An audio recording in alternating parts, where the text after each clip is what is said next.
9 ఒకసారి కౌంట్ చేయండి 1 2 3 4 5 6 7 8 8 ఇంటూ 8 చేసుకోవాలి 64 స్పేస్ ఉంటాయి దీంట్లో ఫస్ట్ ఇది ఏంటి తెలుసా మీకు ఇది కింగ్ బేటా కింగ్ ఇది క్వీన్ అంటాము మామూలుగా అయితే మంత్రి అని అంటాము ఇవి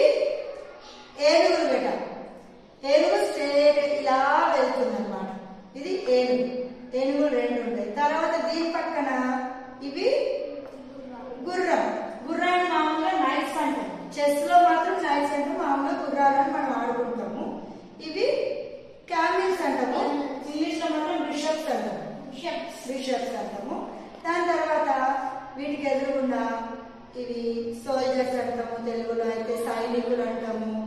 ఇంగ్లీష్ లో అయితే పాన్స్ అనేసి అంటాము ఇవన్నీ ఒక్కొక్క దాంట్లో ఒక్కొక్కరు పెట్టుకోవాలి ఈ అరేంజ్మెంట్ ఉంటుంది ఫస్ట్ కాయిన్స్ కి దీనికి ఆపోజిట్ కూడా అంతే ఆర్మీ ఉంటుంది మీరు అరేంజ్ చేయగలిగితే దీన్ని చూసుకుంటూ అరేంజ్ చేయాలి ఫస్ట్ క్వీన్ కింగ్ పెట్టండి అంటే మంత్రిని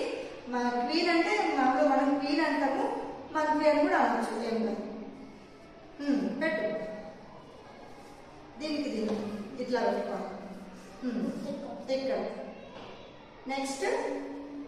ఇది పెట్టుకోండి కార్నర్స్ పెట్టుకోండి వీటిని ఏమంటారు ఏనుగుడు ఇంగ్లీష్ లో ఏమనాలి రూక్ చెస్ లో మాత్రం రూక్ అంటారు ఇట్లా రండి